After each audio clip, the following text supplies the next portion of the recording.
Well, as we've told you, and as you've read everywhere, we've had our first honorary citizen of Australia named on Monday. Raoul Wallenberg, the Swedish diplomat who saved tens of thousands, some put the number as high as 100,000 Hungarian Jews from deportation and certain death at the hands of the Nazis. Wallenberg already recognised as an honorary citizen of the US, of Canada, Hungary, Israel, and around the world you can find monuments, sculptures, paintings, records and movies, as well as festivals, exhibitions, streets, parks and trees, commemorating Wallenberg and his deeds. There are schools and events and awards in his name as well. I became familiar with the Wallenberg story when I helped one of my guests push for a modest monument to Wallenberg in a park in Kew. And sitting opposite me is that very gentleman who recruited me, Professor Frank Vajda. Frank was one of the Jews saved by Wallenberg in Hungary, and sitting beside him is Jan Unger, whose father, Per Unger, was a Swedish diplomat who worked right alongside Wallenberg in Budapest in 44 and 45. And it's wonderful to have them both in the studio. Frank, it's the first time we've actually seen each other in decades. Quite true, yes. Congratulations, because I know what a central part you played in this achievement. No, I'm not significant in this. Raoul Wallenberg is, and the honour to him makes me feel quite overwhelmed and very joyful. Frank, the events of the 15th of October 1944 are, of course, indelibly etched into your memory. Tell us what happened when you were 9 years old. We were living in a protected house under the emblems and signs of various embassies who were collaborating to try to stave off the Holocaust, slow it down, and maybe save lives.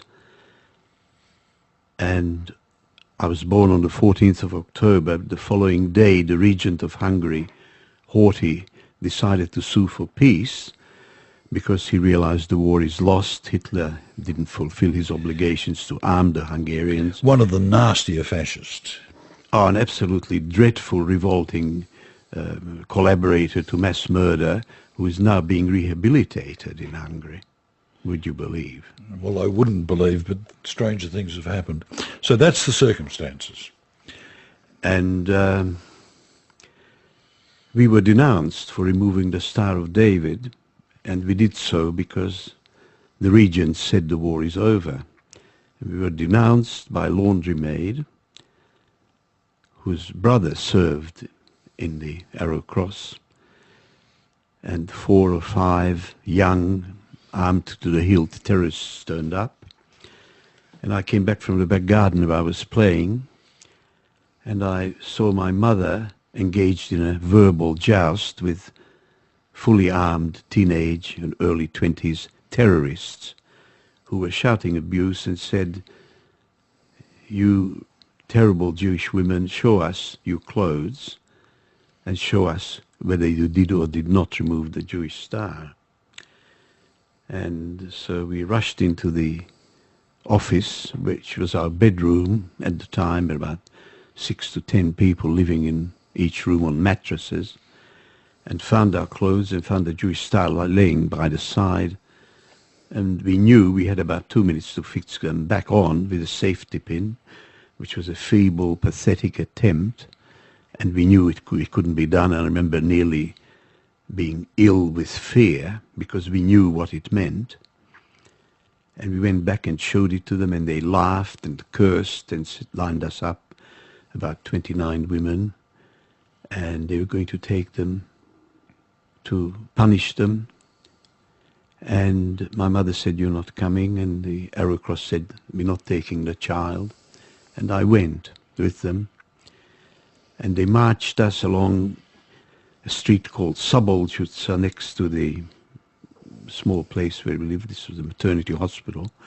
And it was virtually alongside this military barracks called the Albrecht barracks, and marched with these armed escorts through the gate with a tank on the right in the parade ground, and lined up in front of a large barracks, which, if I recall, looked like a stables more than anything else. And There's a machine gun facing us and 29 women and me, and one of the women faints.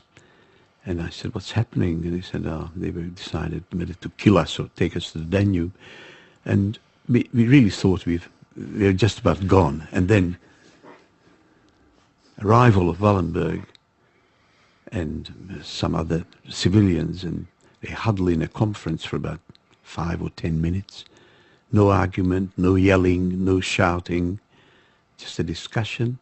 And suddenly the atmosphere changes, and we are taken back to the protected house. And when we arrive, they look us in wonderment as though we came back from the grave, and that's what we felt. Well, you had, hadn't you? Yeah. Jan, tell us about your father and his work with Wallenberg in Budapest. My father, Per Ange, was a career diplomat. He knew Raoul Wallenberg already from Sweden, so of course he welcomed this appointment that was made in a hurry, very much with the American initiative from the War Refugee Board that Roosevelt had created. So Raoul arrives in 1944 when things get really tough and the Jews start lining up outside the embassy. And my father, welcomed the assistance of Raoul, who hadn't been trained diplomatically. He didn't have a rule book. He was very inventive. He was an architect and could design some very colorful and impressive-looking documents. This is the great thing about the story. Yeah. They were fake documents, effectively, weren't they? Absolutely. Yeah. Even my father, started before Raoul's arrival, thinking that I can probably stretch the rule book a little bit here and say that this man has connections with Sweden, or this lady speaks Swedish or whatever, and give them a provisional passport.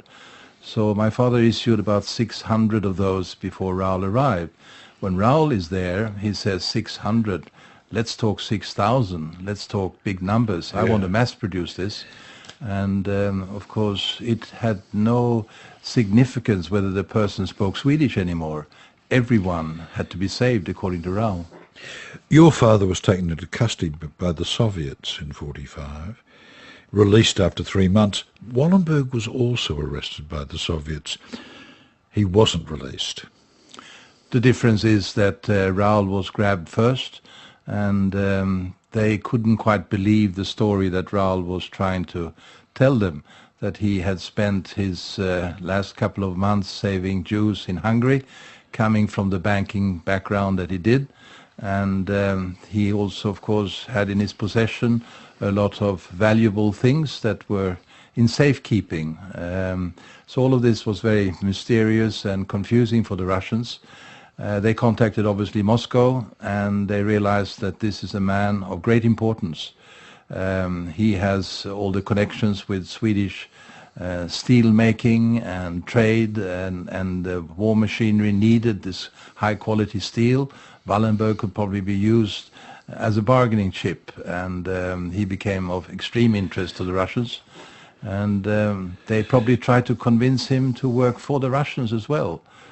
Frank, when you and I met all those years ago, you were even then trying to find out what the hell had happened and what the circumstances were. Did you ever get answers to your questions? I haven't got a full and satisfactory answer. I haven't got a proof of any of the questions that I wanted, but a number of fragments have appeared which seem interesting. It appears that a number of witnesses have provided concordant evidence that they have seen him after the alleged date that the Russians claimed he died, which was July the 17th, 1947. They admitted that in 1955, according to a document regarded by most people, including Simon Wiesenthal and most writing experts, as being a phony thing, a report from a prison doctor called Smoltsev saying that a prisoner Wallenberg died of a heart attack and he was cremated. So the Russians claimed that this was the flaw or the fault of the Stalinist regime, and the person who was involved. It sounds like a cover-up out of sheer embarrassment. Absolutely, and they've been lying about it ever since for the last 60 years without ever being consistent and ever keeping the same story as a positive sort of admission of anything. Well, we shouldn't But hold our breath for him to be made an honorary citizen of Russia, should we, Jan? Absolutely not. And there have been representations to various Russian presidents, the latest being Putin, to release any information they may have about Wallenberg, but they're still not forthcoming. No. Putin is, of course, 100% KGB still, and he wouldn't break any rules. There are documents. The Russians are well known for documenting to extremes. Everyone had to report to a higher authority. Every step in a prison system had to be written down and documented. There were documents, of course there were. They were hidden. They were taken away. And of course documents are so important to this whole story. Here he is producing these fake passes and covering them with stamps. And the Nazis liked order, they liked paperwork, they liked official stamps. So you waved these things at them and they capitulated. You know, don't forget that the German and then the Hungarian soldiers didn't speak many foreign languages. Raoul got away with a lot more than these impressive documents. He very often went into a railway carriage at the last moment and said, surely you'd have some documents on you. Maybe they took them away from you. Empty your pockets. Out came maybe a receipt for a laundry docket, a receipt for anything at all. They got away with, bluffing, and it was very inventive. But he must have had great personal charisma and style. He must have had a natural authority. Frank? He was very bright. He was a tremendous communicator, and people liked him. People respected him. Even the German soldiers respected him. They were told to fire at him, for example, at the railway station when he was trying to release prisoners, and they fired over his head because even they respected the raw courage. I heard this recently from someone who knew him well, whether his father was a chauffeur or told that story, but from someone quite authentic, and I believe it. But an interesting thing, in addition to the Schutzpasses being a phony Schutzpass, he was capable of improvisation. There's a man called Forrester who lives in Sydney who escaped from slave labor with 4 other people, and they were taken to the same barracks from which we were rescued by Wallenberg, and they were locked up in a condemned cell and faced a court-martial. And the first one was asked, are you a slave laborer? Yes. Are you a Jew? Yes. Did you escape? Yes. Go and shoot him. End of court-martial for the first person. Same with the second person. The third one said he had a Schutzpass, produced the Schutzpass, and they said, all right, take him back to the cell, we'll deal with him later. Forrester said, I do have a Schutzpass as well. I'm a Swede as well. Where is your Schutzpass? Ring Mr. Wallenberg. They ring Wallenberg, and he says, what's this man's height? 167 centimeters. What's the color of his eyes? Blue. Yes, okay. What's his address? Yes, I do have a Schutzpass for him. And he comes back to the cell, meets Irving Forrester and says, wir werden Sie noch retten. We shall save you. And goes away. And he's saved. It's interesting when you keep saying Schutzpasses, and it sounds like chutzpah, and in a way it was, wasn't it? Yes. The audacity. And he didn't have to do any of this, did he, Jan? No. Because he didn't have to put himself in harm's way. He came from a distinguished family. He could have had a perfectly reasonable and decent life without taking these enormous risks. Absolutely. It's also true that he was a bit neglected in that family. He was put aside. He was regarded as an outspoken and well-mannered, of course, banker, but a banker should be quiet and, extremely careful in his statements. Raoul imitated people. He was a delight at dinner parties. He entertained. He liked women. He liked being a mimic. He liked play acting. Yes. Yeah. And so he wasn't quite given that automatic role in the bank, and there was no post given to him and no job. So he was desperate at the age approaching 30 to do something in life, and here was his big chance.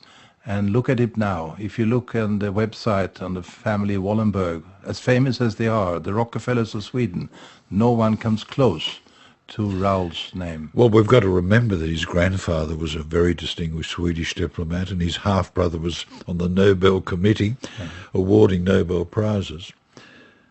Frank? I think Come closer. This is just my opinion. I'm not a psychiatrist, but I think he has taken stock of his chances of survival and achievement, what he can do to save lives, and whether he's going to take the risk, and what's his life worth compared to many other lives he could save. And I think the way he took it, he said, look, I can only die once, but I can save maybe thousands, and therefore I keep taking the chance, because each day that I consider I'm going to continue working, I can save many lives, and those lives are worth me taking the risk of mine. Well, that's certainly the case, and as I said earlier, the figure, the guesstimate, was about 100,000. Well, it was 30,000 directly, because we can count the number of protective passports issued, so that's a fact. But right towards the end, of course, he threatened the authorities that if they were to set fire to the ghetto, the huge multi-block ghetto containing 70,000 Jews at the end of the war, if that was set alight, Raoul rang Wesenmeyer, the German official, and told the Germans that if that is carried out, I'll make sure that you'll be prosecuted and hanged as war criminals after the war. That may have stopped it, and 70 and 30 makes 100. So if you consider the descendants of those 30, 40, 50, you'll exceed 100,000 in any which way. And the point is, he put his own life at stake, totally as a matter of humanity, for people he did not know. Absolutely. And this is quite remarkable, quite unique. And when a low-level official many decades ago, after I lobbied for him to be given an award by this country, said it would open the floodgates. And you can say to yourself, what? Many other people, saving 100,000 people, will apply for honorary citizenship. Are you telling what me a ridiculous thing. There was resistance to the idea of honorary citizenship? There's no legal precedent for this, and it's a tremendous credit for this government to have done it and made a new provisional possibility for somebody to become an honorary citizen after examining the legal situation. It's a tremendous credit to the people who have done it this time. I remember you and I talking about him all those years ago, and you used the term righteous Gentile, which I hadn't actually heard before. Tell us what that means, a righteous Gentile. Hasid Amot Haolam in Hebrew, that's probably the only phrase I know in Hebrew. It means, in translation in English, a just man. In Hungarian, it means egy igaz ember. It means a non-Jew, a Christian, who sacrifices his life or takes risks with his life in order to save a Jew, and to save one life, according to the Talmud, which is the book, is to save humanity. Is to save humanity. Okay. I wonder, Jan, whether in fact he was a Christian in any more than a token sense. He was a humanitarian. Yeah, that's what I would have thought. Way back, there were some traces of Jewish blood in the family, but he was a humanitarian above all. He was confronted with the race issue in other places, in Haifa, in South Africa, earlier on. He was desperate to help and to show his skills, which weren't recognized by the family and the bank. He got his chance and his revenge, I think. The Swedes must be very proud of him.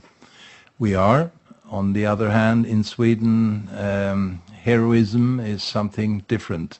We look up to heroes of all sorts in sports and music and so on.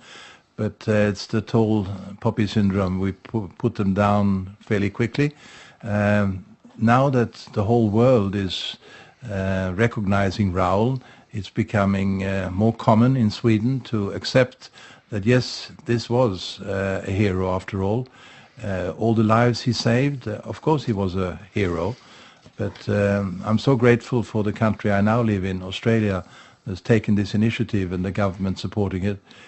Because Sweden has been rather slow in chasing the facts, pursuing? What happened to somebody that was employed by the Swedish government? Frank, there's still a reward, isn't there, for information leading to?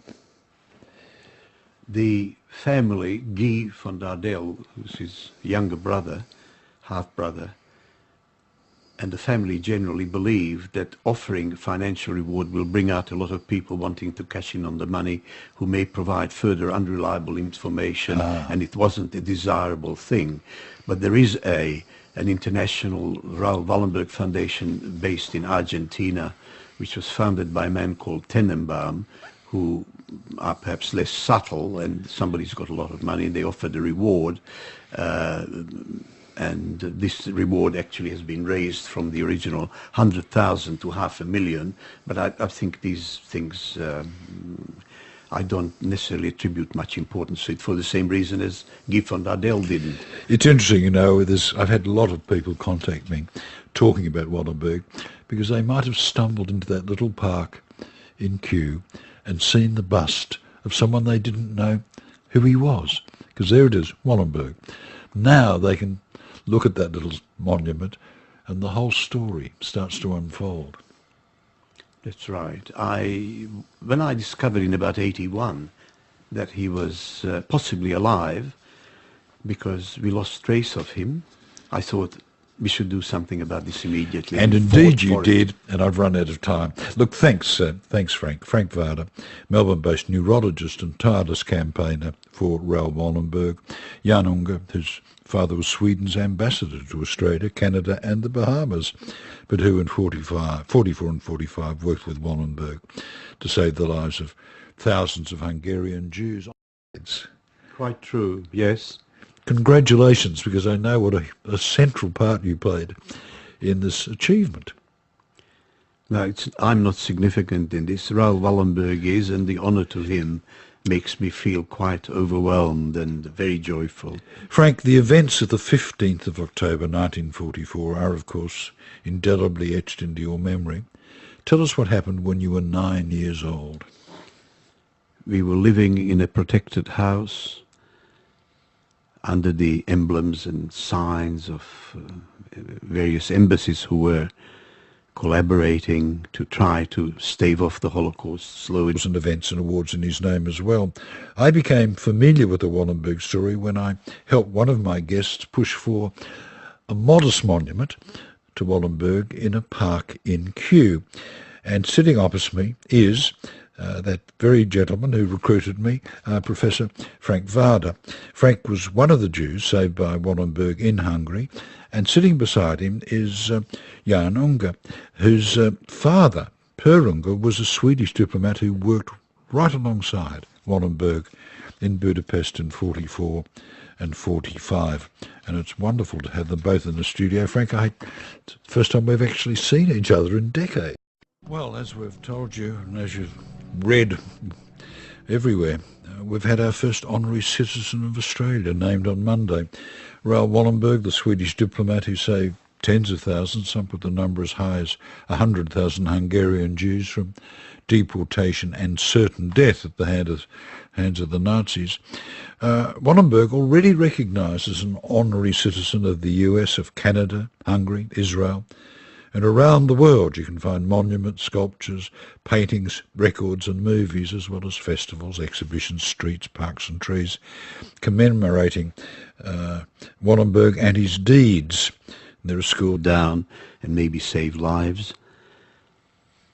And I was born on the 14th of October. The following day, the regent of Hungary, Horthy, decided to sue for peace, because he realized the war is lost. Hitler didn't fulfill his obligations to arm the Hungarians. One of the nastier fascists. Oh, an absolutely dreadful, revolting collaborator to mass murder, who is now being rehabilitated in Hungary. Would you believe? Well, I wouldn't believe, but stranger things have happened. So that's the circumstances. And we were denounced for removing the Star of David, and we did so because the regent said the war is over. We were denounced by a laundry maid whose brother served in the Arrow Cross, and 4 or 5 young armed to the hilt terrorists turned up. And I came back from the back garden where I was playing, and I saw my mother engaged in a verbal joust with fully armed teenage and early 20s terrorists who were shouting abuse and said, "You terrible Jewish women, show us your clothes."